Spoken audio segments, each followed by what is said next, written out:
Hello and welcome to the podcast that is meant for anybody, but it won't be for everybody. This is the Soul Food Podcast where we help you move with educated feet. This is episode one.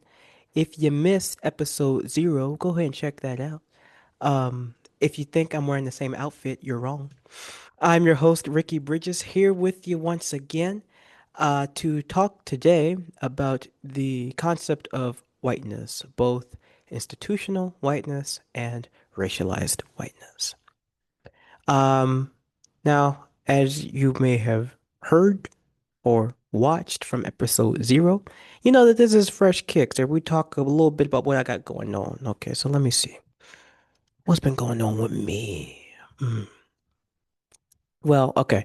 So my university, because I'm a university student, why am I telling you all this? Watch episode zero, okay? I'm gonna just operate out of the guise that you watched episode zero. I can't keep talking about, oh, you would have heard what you were saying. Mm-mm. Go pause this, go watch that, finish that, come back here. I'll wait. Now, if you hear and your spirit is right, that's because you honestly know that you watched episode zero. Anyway, let me finish Fresh Kicks. So, what's going on with me? All right. So, my university, one of the few universities that ends in April, the spring semester. So, right now, I'm recording. This is Friday, April 3rd. I did scripting on this middle of March, right? A little bit of life happened in the way, as the semester goes on. So good, the Lord knew my spirit, right? Charge it to my head, not my heart. I wanted to get this out in March, but I just could, I just couldn't do it. Semester's wrapping up, Jesus, and your boy trying to catch up. Okay, the feet are in motion. All right, the boots on the ground. And child, listen, I I'm trying to work toward my master's degree, right? I'm trying to do the whole little plus one situation. I'm trying to do a little undergrad, do a little bit of grad school, a little bit of major, a little bit of minor. I'm trying to get a little bit of everything. You know, a little nibble on that, a little nibble on this. Plate is full. Okay. Tell me why. Tell me why. Lord, they're messing with the money, Jesus. I got to figure this out. Okay. I found this out earlier today. I almost said, you know what? I'm not getting on the microphone. I'm not putting the headset on. I'm not recording today. Okay. This is a lot for me. But we show up, even if we're imperfect, we show up anyway because it matters that you show up, not the condition that you're in. Understand? Understand. All right, now it's time for us to lace them up. Now, I will tell you, this has been hard for me because what I am seeing is we're going to have to do an episode on this. But have you been paying attention to the whole what I call unchecked murder? Because we, for those of us who've read the Constitution, we know that you cannot declare war as president. Can't do it.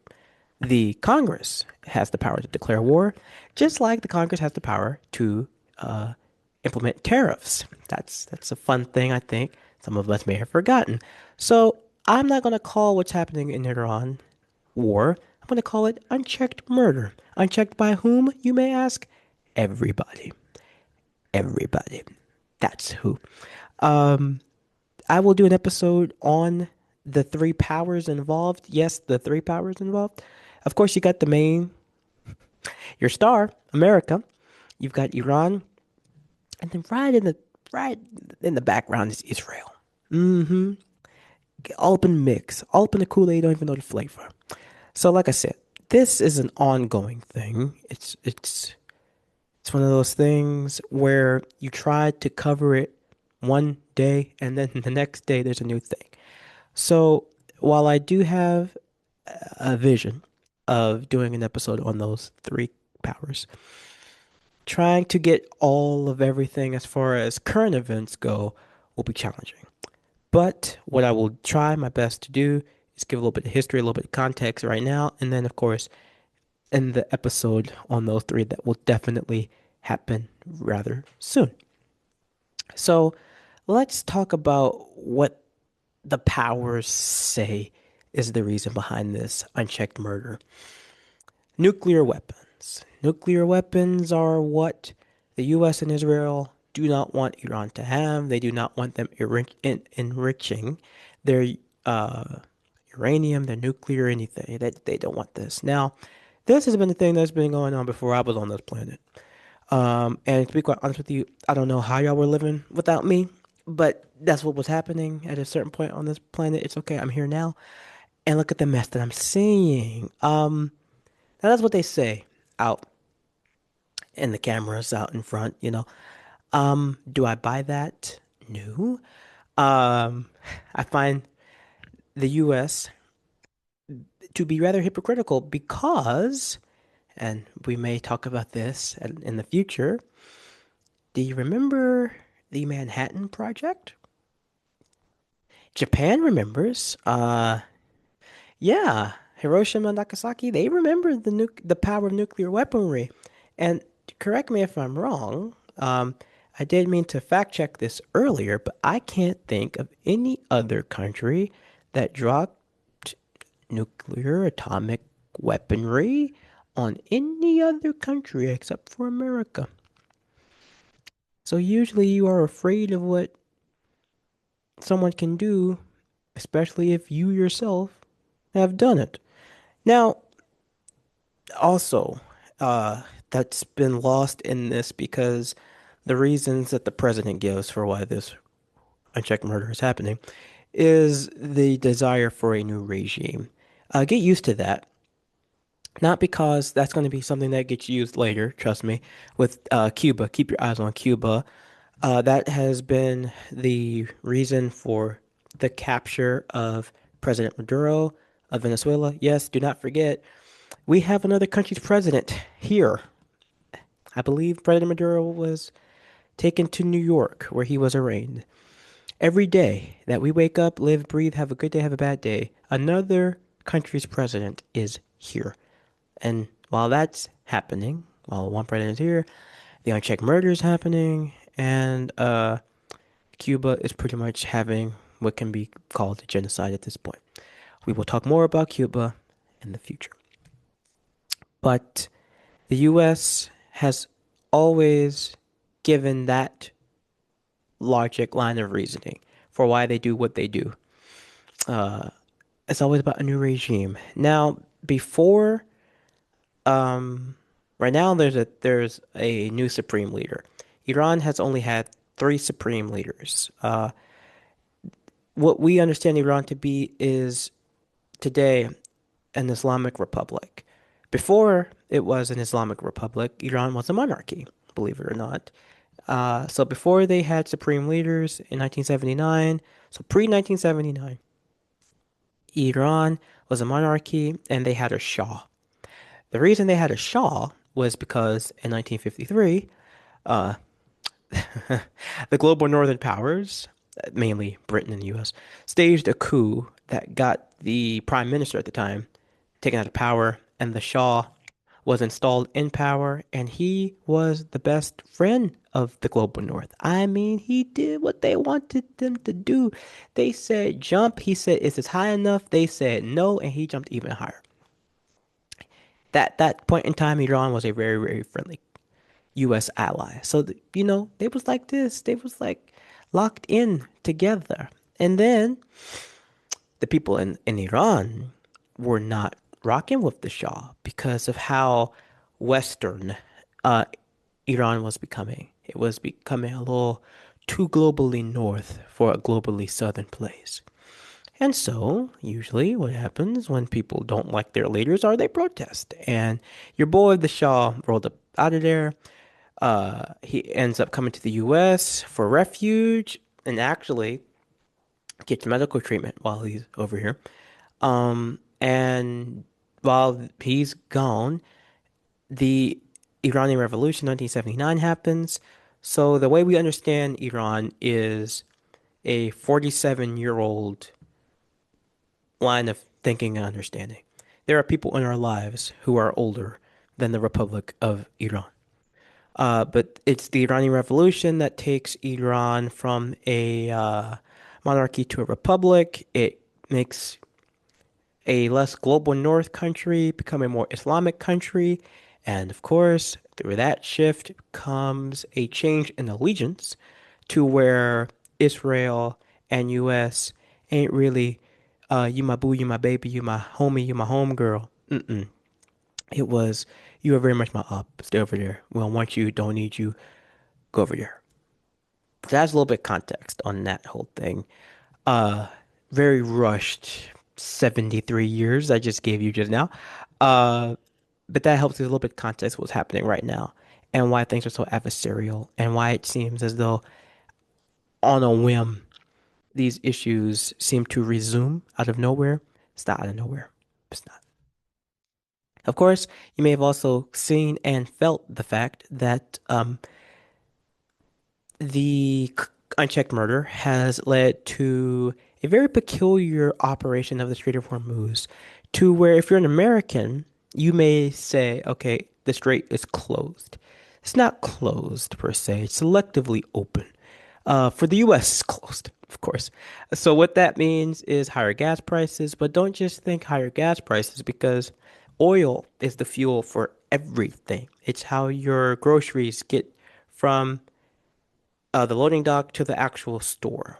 Of course, the higher fuel prices will be felt when you pay for your groceries, when you pay for your medications, when you buy quite literally anything that needs to be delivered by a vehicle powered by oil and fuel, which is, almost everything. Those prices are going to rise. Combine that with the illegal tariffs that had already made prices rise, and things ain't as cheap as they was back when they was cheap. I don't know. It's your life. You know when stuff you could afford and now that you can't. Uh, and of course, while this is happening, the unchecked murder isn't just for the Iranians, it's for the American service people. Um, and of course, the president does not care. Uh, I mean, you may have seen when they were doing the dignified transfer, he was wearing a baseball cap. Um, Excuse me. He seems to be so dismissive of the casualties, saying that there could just be more casualties. So that's what's happening because of the global north and the global south. Uh, like I said, President Maduro, president of Venezuela, is here. Um, this has not just affected Venezuela, this has affected Cuba as well. The fall of the Soviet Union, which happened in the early 90s, I want to say 92. Can't remember off the top of my head right now. But Soviet Union falls apart and Venezuela and Cuba are close. They get brought closer together. And it was Venezuelan oil that really helped Cuba stay afloat. And also because of a Bolivarian brotherhood, a Bolivarian benevolence, if you would, the relationship was very, very brotherly. And Venezuelan oil really helped keep the lights on in Cuba, literally. And also helped Cuba bring in some money because they were able to resell some oil to China, which helped the economy. However, with the capture of President Maduro, that oil isn't reaching Cuba. In fact, the current president has threatened any country who has even thought, had half a thought of giving uh, Cuba any oil. He's threatened them with sanctions and tariffs and all that other stuff. The main story with that whole thing is that this is leading to a calculated series of more unchecked murder because of the energy crisis that Cuba is experiencing. Right now, there is a blackout because there is no fuel, there's no oil. Uh, Here recently, there was talk of Russian oil being allowed through to come to Cuba, and More on why that is an interesting situation in a second. And by, no, that's a lie. Not in a second. I'll talk more on that in the future when I do my episode on Israel, United States, Iran, because Russia's also a part of that. Um, because of course it is. But yes, so there's massive power outages, blackouts in Cuba right now because there's no fuel. And of course, when there is no fuel, there is no food, there is no transport to a hospital if you need to go to the hospital, and the hospitals themselves can't operate. So think of quite literally anything in your life that requires electricity, which is quite literally anything and everything. And Cuba just doesn't have that. Now, the Cuban president has tried to appeal to the United States and release some American prisoners for the sake of uh, oil. Uh, you never give in to a bully. I understand these are dire straits, dire situations, but every time a bully gets a little bit, they always want some more. They're never, ever satisfied. The U.S. and Cuba are in some sort of talks. Don't really know what uh, will come of that because the president has used that as an opportunity to threaten the current Cuban president with the Maduro capture and saying that Cuba is pretty much next. So you've had Mexico try to come in. China wanted to, but they were given threats with sanctions, and apparently Russia is allowed to make some deliveries. This is an ongoing situation, and we will keep an eye on the global north and the global south. All right, let's get these steps in, shall we? So today's episode is on both racialized whiteness and institutional whiteness. And probably not surprising to you that colonialism gave us this. They gave us a lot of gems, and I wouldn't have this show if it wasn't for colonialism, so thank you. Now, racialized whiteness. It's important we make this distinction, okay? Racialized whiteness was brought to the global south by two global northern powers, Spain and Portugal. The reason for that is because of a little treaty called the Treaty of Tordesillas, in which the Spanish and the Portuguese split the world in half. And Spain said, okay, I take my half. Portugal said, okay, I take my half. And thank you, Catholic Church. Uh, this whole concept of racialized whiteness really helped people decide who were people and who were property in human form. Of course, this leads to the oppression of the indigenous within the global south and the descendants of those who are from the global north, actually, when there was the mixing of global north and global south individuals, even the descendants of those from the global north have suffered. So this has not just been a global south issue. This has been very much a global north issue as well. And of course, racialized whiteness is what you think when you hear it. It is the existence of a being in a racially white body. That very notion, that very concept of being in a racially white body, again, comes from those colonial powers. Institutional whiteness, on the other hand, is a power construct that gives the racialized white a power advantage. This is where the culture, lived experiences, and the beliefs of those who are racially white, that whole microcosm I just laid out, is what we call the norm, right? So society operates under the lived experiences, culture, beliefs of racially white people. And you can see it in education, you can see it in the workplace, you can see it in the legal system, and you can see it in politics.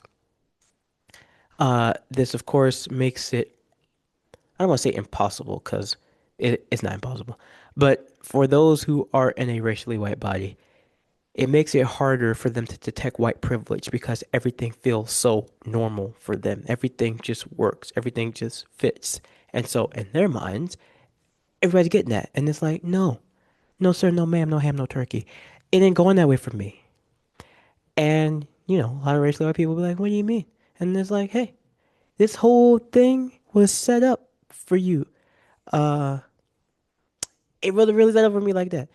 Um, so like I said, it makes white culture, as we call it, white culture, um, which even culture has a complex definition. I use the framework of total way of life as culture. So that can be food, music, dress, patterns of speech, patterns of thought, language, all that's culture. The total way of life is how I think of culture.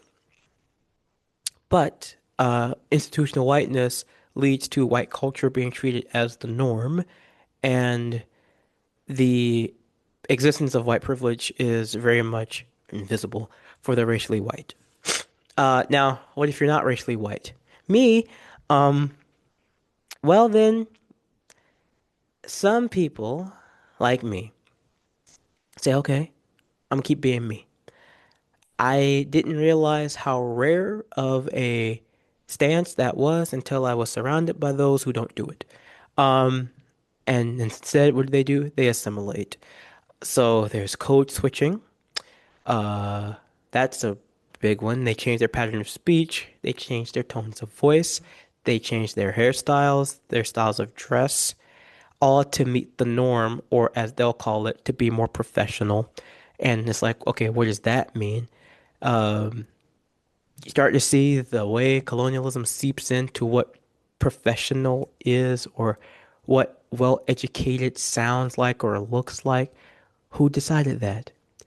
Spain and Portugal did way back when. I'm talking about way back when. Again, somehow the world was existing pre-me. This is what y'all was getting up to when I wasn't here. Now, granted, it ain't really that better than I am here, but don't let the facts get in the way of a good story. You'll see AAVE get abandoned. You'll see things like dreadlocks and afro tattoos either get abandoned or covered up. There's not really a lot of loud colors. A lot of bright colors aren't really worn because they're just not professional. They disturb the workplace. And then when you look at the holidays that you get off for your work or your calendar in school, that's that whole Judeo-Christian Abrahamic religion centric view. Like I remember in elementary school, it wasn't called winter break, it was called Christmas break. And spring break was called Easter break. And then there was a shift made and everybody got mad and it was like, what about Jesus? Girl, he died. Now he rose, right? Which is funny because I'm recording this Easter weekend. So apparently he got up, okay? He got tired of being dead. I mean, the way I'm feeling, I just can't. Anyway, um, so there are a couple things that again get treated like the norm because of institutional and racialized rather whiteness. And it can be felt here in America. So I don't think you would know, but America doesn't really have an official anything. That's kind of the whole point of America. It doesn't have an official religion, doesn't have an official language. There is no American, uh, you know, way of living. Technically, it's not. But Christianity gets treated like the official religion, and English gets treated like the official language. Why? Because the dominant social group, the dominant racial group, that being white people, mostly speak English and practice Christianity. And so, because the stats support it, it's like, oh, okay, that's just the way it is in America. But like, no, there is no official religion here. We're not a Christianic republic. We're not We're not, but you would never know unless you did a little bit of digging. And there's this belief that, at least this mode of operating, especially with our government right now, that if you exist in a non-racially white body, you are somehow less of a person, less of an American, or just not an American at all. And again, these are not truths. These are very, uh, very painful things that are treated like a de facto. And I think it's easy to let these things wear you down. As you can see, I am quite literally everything that is the opposite of what I just talked about. Uh, but I'm still very much a person, very much a complete person, a whole person, which spits in the face of whiteness because for the colonial powers, they had two categories. They had white and they had other.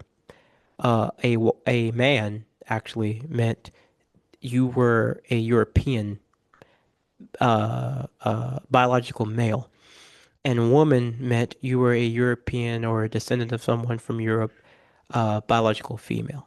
There was no such thing as a black man because to be black means you are non-white, and to be non-white, you're not a person. So a black man, that title of man, which makes you a human, would never be given to a non-white person. So me saying I am a person really spits in the face of colonialism. And every day I try and do one revolutionary thing. And so me calling myself a person, that makes them people mad. And I eat it up. I love it. I eat it up some more. Breakfast, lunch, and dinner is my favorite meal. Decolonization, baby. Now, I know we've talked about the unchecked murder and, well, more unchecked murder, but the old version. And while I try my best to add some levity to these situations, these are still topics that can wear on you. So that is why I have brought in some good news. It is some local news and it is some, well, depending on where you're watching this. For me, local would be anything happening in the contiguous United States, and then non-local would be everything outside of that, right? So depending on where you're watching this, local might be in Africa. And if it is, what's up, y'all? I don't know where y'all at. Maybe y'all in Nigeria, maybe you're in Ghana. I don't know, but what's going on? Here in these United States, it ain't all ghetto over here. It ain't all a mess. People are actually doing well, and the women of California are doing well. California's first graduating class of female inmates received their bachelor's degree from California State. 20 women earned their bachelor's of arts in liberal science. People who complete education programs while incarcerated are actually 48% less likely to go to prison. So if you're in the prison, go ahead, crack open a book. Don't crack open no heads. Crack open a book, read you a little bit, write you a little bit of math, and get you that degree. California and California State have been in a partnership since 2016 to help those who are incarcerated earn degrees. And it's the women folk out here getting them degrees. So yeah, get you a degree. If you can afford it, get you a degree. If not, get you a little certification. Go ahead and let's go ahead and just make it a little bit. Let's make it together. So let's talk about next episode. I am so excited for this. Don't know how I did this, but I have an interview lined up. So we get to do segment 5. Come on in, which y'all didn't see today. And it is a good one. It surrounds Cuba, Venezuela, the Bolivarian benevolence, as I call it. And I have a chance to speak with someone who's very near and dear to my heart. Her name is Layla Brown. Good old Layla Brown. So that's episode 2, Bolivarian benevolence, talking about Cuba, Venezuela with my girl, Dr. Layla Brown. Should be a good time. Now, I want to thank you for spending part of your day with me. Maybe you went back and you watched episode 0, because remember, I waited for you to watch that and come back, and you weren't supposed to come back if you didn't watch it. And if you stayed here, or if you were here the whole time, that meant you had already watched it. Your spirit better be right, because I don't need y'all being here and y'all ain't really do what I said to do. So, get that figured out. But thank you for being here. Thank you for letting me be a small part of your day. Maybe you was eating a meal while I was playing the background. I don't know. But thank you for being here. As always, please remember that your presence is protest and your joy is the armor that will keep you protected every single day. And until next time, take care. And I'll see you when we talk about Bolivarian benevolence with my girl, Dr. Brown. Take care, y'all. Bye.